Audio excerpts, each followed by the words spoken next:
Hello friends, welcome to our YouTube channel finance study. তো আমাদের food SI ক্লাসের 23 নম্বর পার্টে তোমাদের প্রত্যেককে স্বাগত। তোমরা প্রত্যেকে জানো আমাদের কিন্তু একদম পার্ট 1 থেকে ক্লাস চালু হয়েছিল এবং আজকে আমাদের পার্ট 23 23 নম্বর পার্ট তোমাদেরকে করাবো। এর আগে 22টা পার্ট করিয়েছি, যেখানে কিন্তু তোমরা প্রত্যেকে প্রচুর ভালোবাসা দিয়েছো এবং আমরা বুঝতে পারছি তোমাদের জন্য কতটা গুরুত্বপূর্ণ এই ক্লাসগুলো। তো আগের দিন আমরা 560 দাগ পর্যন্ত কমপ্লিট করেছিলাম, আজকে 561 থেকে ক্লাসটা কন্টিনিউ করবো। তোমরা জানো আমাদের এই জার্নি কিন্তু চলবে 5000 এমসিকিউ বা 5000 কোশ্চেন পর্যন্ত, এবং আমরা সেই কোশ্চেনগুলোই তোমাদের ক্লাসে আলোচনা করছি যেগুলো কিন্তু প্রিভিয়াস ইয়ারে প্রচুর কোশ্চেন এসেছে। বিভিন্ন পরীক্ষার গুরুত্বপূর্ণ পরীক্ষা এবং বিশেষ করে WBPSCর আন্ডারে যে পরীক্ষাগুলো হয় তার প্রিভিয়াস ইয়ারে আসা কোশ্চেনগুলোকে কম্বাইন করেই কিন্তু তোমাদেরকে আমরা ক্লাসটা করাচ্ছি। সুতরাং ক্লাসগুলো কিন্তু মন দিয়ে করবে, কারণ প্রতিটা কোশ্চেনই গুরুত্বপূর্ণ। তুমি প্রথম 5 থেকে 10টা কোশ্চেন দেখলেই বুঝতে পারবে যে না, সত্যি ক্লাসগুলো কতটা গুরুত্বপূর্ণ। তো চলো আজকে 561 দাগ থেকে শুরু করি। তো দেখো, প্রথম কোশ্চেন কি আছে, বাবরের মৃত্যু কবে হয়? Very very important question. বাবরের মৃত্যু কবে হয়? অপশান দিয়েছে 1528, 29, 30, 31। এরকম ক্লোজ যখন তোমাদের অপশান দেয় তখন কিন্তু তোমরা কনফিউজড হয়ে যাবে যদি তুমি উত্তর না জেনে থাকো।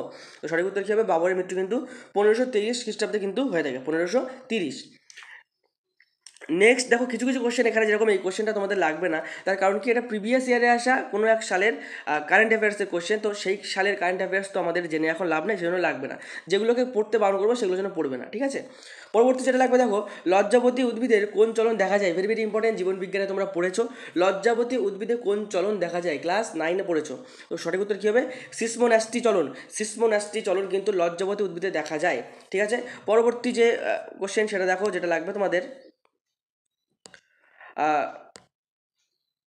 এক কোয়ার্টার সমান সমান কত পাউন্ড? Very very important. এক কোয়ার্টার সমান সমান কত পাউন্ড? অপশান দিয়েছে দেখো, 20 পাউন্ড, নাকি বাকি অপশানগুলো দেখে নিই, 25 পাউন্ড, 28 পাউন্ড, 30 পাউন্ড। তো সঠিক উত্তর কী হবে? 28 পাউন্ড। এক কোয়ার্টার মানে 28 পাউন্ড, এটা কিন্তু তোমাদের মনে রাখতে হবে, এক কোয়ার্টার মানে 28 পাউন্ড। নেক্সট কী বলেছে, কে ভাইকম সত্যাগ্রহ পরিচালনা করেন? ভেরি ভেরি ইম্পর্টেন্ট কোশ্চেন, দেখেই বুঝতে পারবে এরকম কোশ্চেন কিন্তু পরীক্ষায় আসে। একদম কিন্তু ডিরেক্ট বা সহজ কোশ্চেন না, একটু ঘুরিয়ে বা একটু ডেপথে কিন্তু কোশ্চেন আসে। কে ভাইকম সত্যাগ্রহ পরিচালনা করেন? অপশান কি দিয়েছে? শ্রী নারায়ণ গুরু, আম্বেদকর, জ্যোতিবা ফুলে, নাকি গান্ধীজি? সঠিক উত্তর দেখতে পাচ্ছ, হাইলাইট করে দিয়েছি আমরা, শ্রী নারায়ণ গুরু, তিনি কিন্তু ভাইকম সত্যাগ্রহ আন্দোলন পরিচালনা করেছিলেন, ঠিক আছে? ট্রেন টু পাকিস্তান গ্রন্থটি কার লেখা? বিখ্যাত একটা গ্রন্থ ট্রেন টু পাকিস্তান। এই যে বিখ্যাত গ্রন্থ, আত্মজীবনী, এগুলো কিন্তু কার লেখা? ছদ্মনাম কোনটা কার? ঠিক আছে, এগুলো কিন্তু ভেরি ভেরি ইম্পর্টেন্ট। কে কোন খেলার সাথে যুক্ত, নৃত্যর সাথে যুক্ত, আর এগুলো কিন্তু খুবই গুরুত্বপূর্ণ। তোমরা কিন্তু এগুলো একটাও বাদ দেবে না। তোমরা সেলফ স্টাডি করো বা যে কোনো কোচিংয়ে পড়ো, তোমরা কিন্তু এগুলো ভালো করে পড়ে যাবে, কারণ স্ট্যাটিকের উপরে কিন্তু বিশেষ কোশ্চেন কিন্তু আসে ফুড এসআই। এবং তোমরা যদি কমেন্ট করো, তোমাদের জন্য আমরা স্পেশাল অ্যানালিসিস করে দেবো কোন জায়গা থেকে ঠিক কতটা পরিমাণ কোশ্চেন আসে, কোন জায়গাটা আমি বেশি জোর দিয়ে পড়লে আমার ম্যাক্সিমাম নাম্বার কভার হবে। তোমরা যদি চাও একবার কমেন্ট করবে, পরের দিনে তোমাদের জন্য ভিডিও রেডি হয়ে যাবে, ঠিক আছে? তো ট্রেন টু পাকিস্তান কার লেখা? খুশবন্ত সিং। খুশবন্ত সিং তিনি কিন্তু ট্রেন টু পাকিস্তান গ্রন্থটি কিন্তু লিখেছিলেন। নেক্সট দেখো, যেটা লাগবে তোমাদের, গিরগিটির বিজ্ঞানসম্মত নাম কি? কার বিজ্ঞানসম্মত নাম কি? এগুলো কিন্তু জেনারেলি কোনগুলো দেয়, যেগুলো আমরা সচরাচর দেখি আমাদের আশেপাশে, সেই সব প্রাণীর কিন্তু বা সেই সব উদ্ভিদের কিন্তু বিজ্ঞানসম্মত নাম দেয়। একটা কিন্তু দিয়েছে, গিরগিটির বিজ্ঞানসম্মত নাম কি? তো সঠিক উত্তর কী হবে? সঠিক উত্তর দেখতে পাচ্ছ, ক্যালোটেস ভার্টিকুলার। ক্যালোটেস ভার্টিকুলার হলো গিরগিটির বিজ্ঞানসম্মত নাম, ক্যালোটেস ভার্টিকুলার, ঠিক আছে? পরবর্তী কোশ্চেন, পশ্চিমবঙ্গের দোসরা বলা হয় কোন রাজ্যকে? দোসরা মানে কি? দোসরা মানে কিন্তু বলা হয় যমজ টাইপের, ঠিক আছে, বা হুবহু বলা হয়। তো পশ্চিমবঙ্গের দোসরা বলা হয় কোন রাজ্যকে? ঝাড়খণ্ড, বিহার, তামিলনাড়ু, ত্রিপুরা। সঠিক উত্তর কী হবে? ত্রিপুরা রাজ্যকে কিন্তু পশ্চিমবঙ্গের দোসরা বলা হয়। বেলজিয়ামের রাজধানীর নাম কি? আগের দিনে একটা কোশ্চেন এসেছিল, ঠিক আছে, এরকম কোন দেশের কোন রাজধানী, এটাও কিন্তু ভালো করে পড়ে যাবে, ঠিক আছে? এটা কিন্তু আমাদের জানা উচিত। প্রত্যেক দেশ এবং সেই দেশের রাজধানী কিন্তু আমাদের জেনে রাখা উচিত, এবং বিখ্যাত শহর, সদর শহর, এগুলো কিন্তু আমাদের জেনে রাখা উচিত। তো বেলজিয়ামের রাজধানী কী হবে? ব্রাসেলস। ব্রাসেলস হলো কিন্তু বেলজিয়ামের রাজধানী। পশ্চিমবঙ্গের সর্বশ্রেষ্ঠ শিল্পের নাম কি? দেখো, শুধু আমরা যে কোশ্চেন পড়ে উত্তর বলে যাচ্ছি তা কিন্তু না, তার রিলেটেড যে কথাগুলো বলছে সেগুলো কিন্তু বেশি গুরুত্বপূর্ণ, ঠিক আছে? তোমরা হয়তো ভাবতে পারো যে এই কোশ্চেনটা বেশি গুরুত্বপূর্ণ, কিন্তু তার রিলেটেড যে কথাগুলো বলা হচ্ছে সেগুলো কিন্তু গুরুত্বপূর্ণ। যেরকম প্রত্যেকটাই বলে দিচ্ছি যে এই কোশ্চেনের সাথে সাথে এই রিলেটেড কোশ্চেনগুলোও পড়ে যাবে, সেগুলো কিন্তু এমনি এমনি বলছি না, সেগুলো কিন্তু সত্যিই তোমরা পড়ে যেতে হবে, ঠিক আছে? পশ্চিমবঙ্গের সর্বশ্রেষ্ঠ শিল্পের নাম পাট। একমাত্র পশ্চিমবঙ্গেই সব থেকে বেশি কিন্তু পাট চাষ হয়ে থাকে ভারতের মধ্যে, ঠিক আছে? বাংলাদেশেও কিন্তু প্রচুর পাট চাষ হয়ে থাকে। অন্যান্য যে তুমি রাজ্য বলো না কেন, সেখানে কিন্তু পাটের কোনো নাম মানে নাম চিহ্নই নেই, সেখানে পাট জিনিসটাকেই যায় না, কিন্তু পাটের একটা ভীষণ বড় মার্কেট আছে। তো এই পাট কিন্তু পশ্চিমবঙ্গেই বেশিরভাগ কিন্তু তৈরি হয়, ঠিক আছে? পরবর্তী কোশ্চেন, প্রকৃতির আঁচল কাকে বলা হয়? যেগুলো এড়িয়ে যাচ্ছে আমি কোশ্চেন, সেগুলো কিন্তু পড়বে না। আর এই যে তোমরা পিডিএফটা দেখতে পাচ্ছ, এটা কিন্তু তোমরা ডেসক্রিপশন থেকে আমাদের হোয়াটসঅ্যাপ গ্রুপ বা টেলিগ্রাম গ্রুপে জয়েন করবে, সেখানে কিন্তু সম্পূর্ণ বিনামূল্যে কিন্তু এই পিডিএফ কিন্তু দেওয়া আছে অলরেডি। টেলিগ্রামে জয়েন করবে তাহলে অলরেডি পিডিএফ দেওয়া আছে, সেটা কিন্তু পেয়ে যাবে, ঠিক আছে? প্রকৃতির আঁচল কাকে বলা হয়? দেখো অপশান দিয়েছে মরুভূমি, জলাশয়, মাটি নাকি অরণ্য। সঠিক উত্তর কী হবে? অরণ্য। অরণ্য কিন্তু আমাদের আঁচলের মতো মানে ছায়া দিয়ে বা আঁচলের মতো কিন্তু আমাদেরকে আগলে ধরে রেখেছে। তো প্রকৃতির আঁচল কিন্তু অরণ্য হবে, ঠিক আছে? নেক্সট দেখো, ভারতীয় যুব দিবস কবে পালন করা হয়? এক ভেরি ভেরি ইম্পর্টেন্ট কোশ্চেন। ভারতীয় যুব দিবস কবে পালন করা হয়? সেদিন আরেকজন মনীষীর কিন্তু বিখ্যাত মনীষীর জন্মদিন, সেটা কিন্তু তোমরা কমেন্টে লিখবে কার জন্মদিন। সঠিক উত্তর কী হবে? ভারতীয় যুব দিবস 12ই জানুয়ারি। সেদিন কার জন্মদিন, কোন বিখ্যাত মানুষের জন্মদিন, কমেন্ট করে জানাও। এবং তার উদ্দেশ্যেই কিন্তু যুব দিবস পালন করা হয়, ঠিক আছে? নেক্সট পরবর্তী কোশ্চেন, বিশ্ব হেরিটেজ দিবস কবে পালন করা হয়? Very very important. বিশ্ব হেরিটেজ দিবস পালন করা হয় প্রতি বছরের কোন দিনে? 17 এপ্রিল, 18 এপ্রিল, 20 এপ্রিল, 28 এপ্রিল। এমন এমন অপশান দেবে যে তুমি যদি আন্দাজে মারতে যাও তো তুমি দেখা যাচ্ছে আন্দাজে তুমি 20, মানে যেহেতু সব ক্লোজ দিয়েছে তাই আন্দাজে মারতে হবে, ঠিক আছে? যদি না জেনে থাকো তো সঠিক উত্তর কী হবে? 18 এপ্রিল কিন্তু বিশ্ব হেরিটেজ দিবস। কোন দিন কোন দিবস, এটাও কিন্তু ভেরি ভেরি গুরুত্বপূর্ণ, যে বিশেষ করে বিখ্যাত বিখ্যাত দিবসগুলো কিন্তু ভালো করে পড়ে যাবে। আমাদের যে একদম এক দাগের কোশ্চেন থেকে এই যে কোশ্চেন, এর ভিতরেও কিন্তু আমরা প্রচুর দিবসের আলোচনা করেছি। তোমরা যদি কোনো সোর্স না পাও বা কোনো জায়গায় পড়ার না পাও, শুধু যদি আমাদের ভিডিও ফলো করো তাও দেখতে পাবে যে এক এক করে, হয়তো পরপর করা নেই কারণ এগুলো সব প্রিভিয়াস ইয়ারের কোশ্চেন, এক এক করে তোমাদের সব কোশ্চেন কিন্তু এখান থেকে কিন্তু কভার হয়ে যাবে। আর যদি তোমরা চাও যে একটু বেটারভাবে একটা গাইডেন্সের মধ্যে দিয়ে পড়াশুনো করতে বা গাইডেন্সের মধ্যে দিয়ে তোমরা নোটগুলো পেতে চাও, তাহলে তোমাদেরকে বলতে পারি আমি, আমাদের 99 টাকায় ক্রাশ কোর্স আছে, যেখানে কিন্তু আমরা জিকে টোটাল সিলেবাসটা করাচ্ছি, ম্যাথের টোটাল সিলেবাস করাচ্ছি 99 টাকায়। জিকে আর ম্যাথ তোমাকে কেউ করাবে না, ঠিক আছে? তুমি অন্যান্য জায়গায় যাবে, তোমার মাসে মাসে 2 থেকে 300 টাকা নেবে এবং 6-7 মাস 1 বছর ধরে কভার করা। সেখানে আমরা তোমাদের পুরো ক্লাস আমাদের রেডি আছে, তোমাদেরকে দিয়ে দেবো। তাছাড়া আমাদের জিকের প্রচুর পিডিএফ রেডি আছে, ম্যাথের প্রচুর বই রেডি আছে, যে বইগুলো দেবো তোমরা প্র্যাকটিস করতে পারবে। এবং সবথেকে গুরুত্বপূর্ণ, এই 99 টাকার ব্যাচে আমরা 15টার বেশি মক টেস্ট নেবো। একটা মক টেস্ট তুমি বাইরে থেকে দিতে গেলে তুমি জানো 1-150 টাকা নেবে, ঠিক আছে? সেখানে 15টা মক টেস্ট আমরা 99 টাকার ভিতরেই নেবো। মক টেস্ট একমাত্র দিলেই তোমরা বুঝতে পারবে তোমাদের পজিশন কী আছে, তোমরা কতটা বেটার করতে পারবে। এখন থেকে আমরা মক টেস্ট নেওয়া শুরু করে দিয়েছি, যাতে করে এখন পরীক্ষা দিয়ে এখনও হাতে সময় আছে, বুঝতে পারলে যে না আমার এই জায়গায় ঘাটতি আছে, আমি এই জায়গাগুলো ভালো করে কভার করি, ঠিক আছে? তো তোমরা কিন্তু 99 টাকার ব্যাচে জয়েন করতে পারো, ঠিক আছে? ওয়ান টাইম পেমেন্ট একবারই নেওয়া হবে, মাসে মাসে কোনো সিস্টেম নেই, একবারই 99 টাকা দিয়ে তুমি কিন্তু ভালো ক্লাস করতে পারবে। সেখানে সম্পূর্ণ আমরা কিন্তু মানে কম্বাইন্ড করে একদম একত্রিত করে তোমাদেরকে কিন্তু নোটগুলো বানিয়ে দিয়েছি, যেখানে যেরকম সব নৃত্যের সাথে যুক্ত একটা ভালো নোট করা আছে, ঠিক আছে? কে কোন খেলার সাথে যুক্ত তার নোট আছে, মানে তোমরা যদি পরপর ওইভাবে পড়ো গাইডেন্সের মাধ্যমে, তোমাদের কিন্তু সব থেকে ভালো মুখস্থ হবে এবং মনে থাকবে, ঠিক আছে? তো চলো ক্লাসে ফিরে যাই। তো বিশ্ব হেরিটেজ দিবস 18 এপ্রিল। বাংলাদেশ বিজয় দিবস কবে পালন করা হয়? ভেরি ভেরি গুরুত্বপূর্ণ একটা প্রশ্ন। বাংলাদেশে বিজয় দিবস কবে পালন করা হয়?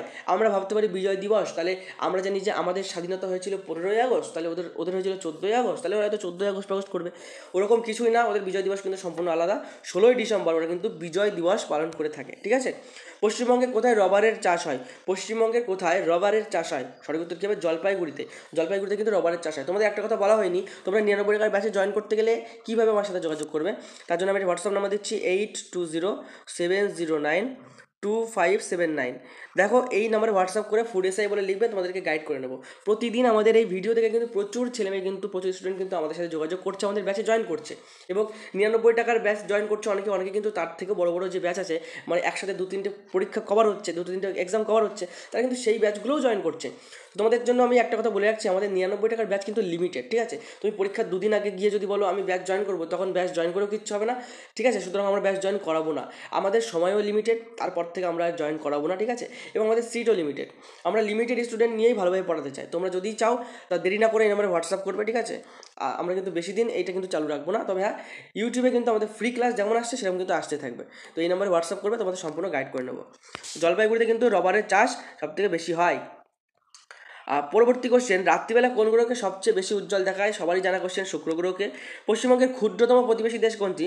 ক্ষুদ্রতম, পশ্চিমবঙ্গের প্রচুর প্রতিবেশী দেশ আছে, পরীক্ষায় কিন্তু এরকমও আসে পশ্চিমবঙ্গের লাগোয়া বা পশ্চিমবঙ্গ টাচ করে আছে, বর্ডার টাচ করে আছে কয়টি প্রতিবেশী দেশ, ঠিক আছে? এটাও কিন্তু আসে। বা পশ্চিমবঙ্গের আশেপাশে কয়টি প্রতিবেশী দেশ আছে, এবং তার মধ্যে সবথেকে ছোটো কি? সবথেকে ছোটো কিন্তু ভুটান, ঠিক আছে? ভুটান কিন্তু একদমই ছোট্ট। চিপকো কথার অর্থ কি? এই কোশ্চেনটা অনেকবার বলেছি, অনেকবার। চিপকো আন্দোলনের সাথে কে যুক্ত? তোমরা যারা আমার আগের ক্লাস করেছো কমেন্টে জানাও। চিপকো আন্দোলন, দাগ নম্বর দেবে, দাগ নম্বর দিয়ে উত্তর লিখে দেবে। চিপকো আন্দোলনের সাথে যুক্ত কে, তার নামটা লিখবেন, একজন বিখ্যাত মানুষ, ঠিক আছে? যিনি কিন্তু রিসেন্ট কিছুদিন আগে কিন্তু মারা গিয়েছেন, ঠিক আছে? তো চিপকো কথার হিন্দি মানে কি? চিপকে রাহো মানে কি? জড়িয়ে ধরো, ঠিক আছে? তো চিপকো কথার অর্থ কিন্তু জড়িয়ে ধরা। চুইয়ে পড়ার নীতি কে প্রবর্তন করে? Very very important, very very important. Star মারো, স্টার। তোমরা স্টার কোথায় মারবে? তোমরা স্টার মারবে টেলিগ্রাম থেকে এই নোটটা ডাউনলোড করে, তারপরে সেখানে কিন্তু মার্ক করে রাখবে, ঠিক আছে? চুইয়ে পড়া নীতি কে প্রবর্তন করেন? উত্তর কী হবে? মেকেলে। মেকেলে কিন্তু চুইয়ে পড়া নীতি প্রবর্তন করেন। কোন নীতি কে প্রবর্তন করেন? তারপরে কোন সভা সমিতির থেকে কোশ্চেন আসতে পারে, কোন সভা সমিতি কার তৈরি, কোন সম্পাদনার সঙ্গে কে যুক্ত ছিল, কোন পত্রিকার সাথে কে যুক্ত ছিল, এগুলো কিন্তু খুবই গুরুত্বপূর্ণ, ঠিক আছে? নেক্সট দেখো কী বলেছে, এক কক্ষ বিশিষ্ট আইনসভা আছে এমন একটি রাষ্ট্রের নাম কি? নিচে যে অপশনগুলো দিয়েছে এর মধ্যে থেকে এক কক্ষ বিশিষ্ট আইনসভা কিন্তু চীনে আছে একমাত্র, ঠিক আছে? চীনে কিন্তু এক কক্ষ বিশিষ্ট রাষ্ট্রসভা কিন্তু আছে। ওয়ার্ল্ড হিমোফিলিয়া ডে কবে পালন করা হয়? ভেরি ভেরি গুরুত্বপূর্ণ কোশ্চেন। ওয়ার্ল্ড হিমোফিলিয়া ডে কবে পালন করা হয়? এই যে বললাম কোন দিন কি বা কোন জিনিস কবে পালন করা হয়, এটা কিন্তু গুরুত্বপূর্ণ। তো 15 এপ্রিল, 18, 17, 20 একদম ক্লোজ দিয়েছে, বুঝতেই পারবে না। সঠিক উত্তর জেনে নেবে 17 এপ্রিল। এই যে কোশ্চেনগুলো তোমাদের মনে থাকবে না, এগুলো কিন্তু বারবার পড়বে, ঠিক আছে? আরেকটা কথা বলছি, আমাদের হোয়াটসঅ্যাপ গ্রুপটা জয়েন করবে, কারণ হচ্ছে আমরা সপ্তাহে একটা করে কিন্তু লাইভ ক্লাস রাখছি। বেসিক্যালি আমাদের লাইভ ক্লাসটা কিন্তু থাকছে পেইড ব্যাচের জন্য, কিন্তু আমরা হোয়াটসঅ্যাপের প্রত্যেককে, আমাদের যারা ফ্রি স্টুডেন্ট আছে তাদেরকেও সুযোগ দিচ্ছি লাইভ ক্লাসটা অ্যাটেন্ড করার, যাতে করে আমরা যে ডিসকাশনগুলো করছি বা আমাদের পেইড স্টুডেন্টদের যে সমস্যা আছে তারা সেখানে ডিসকাশন করছে, তোমরা সেগুলো করতে পারবে, তোমাদের সেগুলো শুনলে ভালো লাগবে, তোমরা নিজেদের প্রবলেমও আমাদের সাথে কিন্তু শেয়ার করতে পারবে। নেক্সট দেখো বলেছে, রাজা রামমোহন রায়কে ভারত পথিক বলে অভিহিত করেন কে? ভারত পথিক বলে কি অভিহিত করেছেন রাজা রামমোহন রায়কে? ভেরি ভেরি গুরুত্বপূর্ণ কোশ্চেন। সঠিক উত্তর কী হবে দেখতে পাচ্ছ, হাইলাইট করা রবীন্দ্রনাথ ঠাকুর। তোমরা কিন্তু এরকম অপশানের সাথেই পড়বে, ঠিক আছে? কারণ অপশানের সাথেই তোমার পরীক্ষায় প্রশ্ন আসবে, সুতরাং অপশানের সাথে প্র্যাকটিস করাটাই বেশি মনে থাকে, ঠিক আছে? অনেক সময় লিঙ্ক পাওয়া যায় যে দেখো রাজা রামমোহন রায়, মানে আছে, সেখান থেকে রবীন্দ্রনাথ ঠাকুর, এরকম লিঙ্ক করে করে পড়া যায়, কিন্তু ওয়ান লাইনার হলে এরকম লিঙ্ক করা যায় না, ঠিক আছে? যেরকম রামমোহনের আছে, রবীন্দ্রনাথের আছে, তো মনে থাকবে আমাদের যে রামমোহন রায়কে ভারত পথিক কে বলেছিল? রবীন্দ্রনাথ ঠাকুর। এইভাবে কিন্তু লিঙ্ক করেও কিন্তু আমরা বেশি দিন কিন্তু পড়াটা মনে রাখতে পারি। নেক্সট বলছে, ডিরোজিও কোন কলেজের অধ্যাপক ছিলেন? প্রত্যেকে জানি ডিরোজিও কোন কলেজের? হিন্দু কলেজের অধ্যাপক ছিলেন কিন্তু হেনরি লুইস ভিভিয়ান ডিরোজিও, ঠিক আছে? তোমরা যদি ক্লাস তোমাদের ভালো লাগে কমেন্ট করো এবং লাইক করো, তাহলে পরবর্তীতে আমরা দিনে 2টো করে ভিডিও দেওয়ার চেষ্টা করবো, ঠিক আছে? কবে world book and copyright day পালিত হয়? World book and copyright day, দেখো ডে থেকে কিন্তু, স্পেশাল ডে থেকে কিন্তু প্রচুর কোশ্চেন আসে, তোমরা দেখতে পাচ্ছ আজকেই করা 4-5টা কোশ্চেন আসলো। তো 23শে এপ্রিল কিন্তু world book and copyright day কিন্তু পালিত হয় বা পালন করা হয় 23শে এপ্রিল। এবং বিশেষ করে দেখো সব এপ্রিল থেকে কিন্তু এসেছে, তাই না? আগের অপশানটাও দেখো এপ্রিল ছিল, তার আগেও একটাও কিন্তু এপ্রিলে ছিল। এগুলো কিন্তু তোমাদের গুলিয়ে না যায়, মনে রাখবে কিন্তু। পুনা চুক্তি কাদের মধ্যে হয়েছিল? আমি একটু আগে বললাম চুক্তি, সহসম্মতি, তারপরে এই ধরনের কোশ্চেনকে কিন্তু বিভিন্ন গুরুত্বপূর্ণ কোশ্চেন এবং এখান থেকে কিন্তু কোশ্চেন আসে। তো পুনা চুক্তি কাদের মধ্যে হয়েছিল? আম্বেদকর ও গান্ধীজি, এই দুজনের মধ্যে কিন্তু পুনা চুক্তি কিন্তু হয়েছিল। কাদের মধ্যে? আম্বেদকর এবং গান্ধীজির মধ্যে পুনা চুক্তি কিন্তু হয়েছিল। পরবর্তী কোশ্চেন, পৃথিবীর সবচেয়ে বেশি লবণাক্ত যুক্ত হ্রদ কোনটি? সব থেকে লবণাক্ত, প্রত্যেকে জানে ক্যাম্পিয়ান সাগর সব থেকে লবণাক্ত। ক্যাম্পিয়ান সাগর সম্পর্কে একটা কি ফ্যাক্ট আছে তোমরা জানো তো প্রত্যেকেই, যে ক্যাম্পিয়ান সাগরে তুমি যদি ঝাঁপ দাও তাহলে তুমি আস্তে আস্তে ভেসে থাকবে সেই জলের উপর। তুমি যদি ওখানে সুইসাইড করতে যাও তাও সুইসাইড করতে পারবে, ঠিক আছে? আমি জাস্ট একটা কথা বললাম, তুমি যদি মনে করো যে জলে ডুবে আমি মরতে যাবো, তুমি জলে ডুবে তুমি ভাসিয়ে দেবে, কারণ কি লবণের ভাগ যত বেশি থাকে তত কিন্তু তোমাকে সেখানে মানে গাঢ়ত্ব বেড়ে যায় এবং তোমাকে কিন্তু ভাসিয়ে রাখতে সাহায্য করে। তো ক্যাম্পিয়ান সাগরে কিন্তু সব থেকে লবণ, ঠিক আছে, লবণাক্ত জল। রক্তের গ্রুপ কি আবিষ্কার করেন? ভেরি ভেরি গুরুত্বপূর্ণ কোশ্চেন। রক্তের গ্রুপ কি আবিষ্কার করেন? সঠিক উত্তর কী হবে? কার্ল ল্যান্ডস্টাইনার কিন্তু রক্তের গ্রুপ আবিষ্কার করেছেন। কার্ল ল্যান্ডস্টাইনার, বানানটা কিন্তু ভালো করে দেখে রাখবে। পরবর্তী কোশ্চেন, বাংলায় 76-এর মন্বন্তর দেখা যায়। বাংলায় 76-এর মন্বন্তর, তোমরা কিন্তু এইখানে তোমাদের একটা গড়বড় কী এসে যাবে, তোমরা দেখবে 76-এর মন্বন্তর, তাহলে 76 হবে উত্তর, তা কিন্তু না, উত্তর কিন্তু হবে 70। 1770 সালে কিন্তু 76-এর মন্বন্তর কিন্তু দেখা গিয়েছিল, ঠিক আছে? পরবর্তী কোশ্চেন, এটা কিন্তু গুরুত্বপূর্ণ কোশ্চেন। পরবর্তী কোশ্চেন কী আছে? বিশ্ব পরিবেশ দিবস, দেখো প্রচুর দিবস নিয়ে কিন্তু কোশ্চেন আসছে। বিশ্ব পরিবেশ দিবস 2021-এর থিম কী ছিল? এটা কিন্তু ওই 2021-এর একটা কিন্তু কারেন্ট অ্যাফেয়ার্সের কোশ্চেন। তো কী ছিল? ইকোসিস্টেম ঠিক আছে, রিস্টোরেশন, ঠিক আছে? তো এই কোশ্চেন কিন্তু অতটা গুরুত্বপূর্ণ না, এটা 2021-এর একটা কারেন্ট অ্যাফেয়ার্সের কোশ্চেন। যেহেতু আমরা প্রিভিয়াস ইয়ার করাচ্ছি, তো 2021-এর যে পরীক্ষা হয়েছিল সেখানে যে কোশ্চেন এসেছিলো সেটাও আমরা ইনক্লুড করেছি। আধুনিক পাঞ্জাবের জনক কাকে বলা হয়? আধুনিক পাঞ্জাবের জনক কাকে বলা হয়? লর্ড ডালহৌসিকে আধুনিক পাঞ্জাবের জনক কিন্তু বলা হয়। ভেরি ভেরি গুরুত্বপূর্ণ কিন্তু একটা প্রশ্ন। পরবর্তী প্রশ্ন কি বলেছে? আখ উৎপাদনে ভারতের প্রথম কোন রাজ্য? ভেরি ভেরি গুরুত্বপূর্ণ, স্টার মারো। কি উৎপাদনে প্রথম কোন রাজ্য স্থান অধিকার করে আছে? এগুলো কিন্তু গুরুত্বপূর্ণ। লোহা ইস্পাতে কে আছে? কয়লায় কে আছে? খনিজ তেলে কে আছে? এরকমভাবে কিন্তু এখানে বলেছে আখ উৎপাদনে ভারতের প্রথম কোন রাজ্য। অপশান দিচ্ছে মহারাষ্ট্র, কর্ণাটক, উত্তরপ্রদেশ, তামিলনাড়ু। সঠিক উত্তর কি দেখতে পাচ্ছ? উত্তরপ্রদেশে কিন্তু সব থেকে বেশি ভারতের মধ্যে আখ উৎপাদন করা হয়। পরবর্তী কোশ্চেন, যেটা তোমাদের লাগবে 600 দাগের কোশ্চেন, MS পাওয়ার পয়েন্ট কী ধরনের সফটওয়্যার। দেখো কম্পিউটার থেকে কিন্তু এখন একটা ভীষণ মানে পোর্শনের কোশ্চেন আসার কিন্তু একটা সম্ভাবনা আছে, ঠিক আছে, এটা কিন্তু ভালো করে পড়ে যাবে। চিন্তার কিছু নেই, আমরা সব কভার করিয়ে দেবো এবং আমাদের পেইড ব্যাচেও কিন্তু অনেক কিছু কভার হয়ে যাবে। তোমরা যারা যারা চাও সামান্য টাকা, সামান্য 99 টাকা খরচ করে কিন্তু, বুঝতে পারছো 99 টাকাটা কেন রাখা হয়েছে, আমরা চাইলে ফ্রিতে করতে পারতাম, কিন্তু আমাদের যে টাইপিস্ট আছে, যেসব টিচাররা তোমাদের জন্য নোট বানাচ্ছেন, তাদেরকে সাম্মানিক হিসাবে তো কিছু আমাদের দেওয়া প্রয়োজন, সেই জন্য কিন্তু মাত্র 99 টাকা কিন্তু ব্যাচের ফিস রাখা হয়েছে। এই মুহূর্তে পশ্চিমবঙ্গের বুকে দাঁড়িয়ে কেউ কিন্তু এত কমে তোমাদের কিন্তু ক্লাস দিতে পারবে না, তাও আমরা সম্পূর্ণ জিকে, সম্পূর্ণ ম্যাথ, তুমি ভাবো সম্পূর্ণ ম্যাথ তোমরা শিখতে পারছো 99 টাকার মধ্যে, যেটা কিন্তু শুধু ফুড এসআই না, ফুড এসআই পরবর্তী বিভিন্ন পরীক্ষায় কিন্তু তোমাদের জন্য কিন্তু খুবই গুরুত্বপূর্ণ হয়ে যাবে। সেহেতু কিন্তু তোমরা ভালো করে কিন্তু প্রিপারেশন নাও এবং আশা করি তোমরা প্রত্যেকে আমাদের গ্রুপ জয়েন করবে, আমাদের ব্যাচ জয়েন করবে। আমি কিন্তু সিট লিমিটেড বারবার বলে দিচ্ছি, কিছুদিন পর থেকে কিন্তু আর আমরা কিন্তু অ্যাডমিশন নেব না।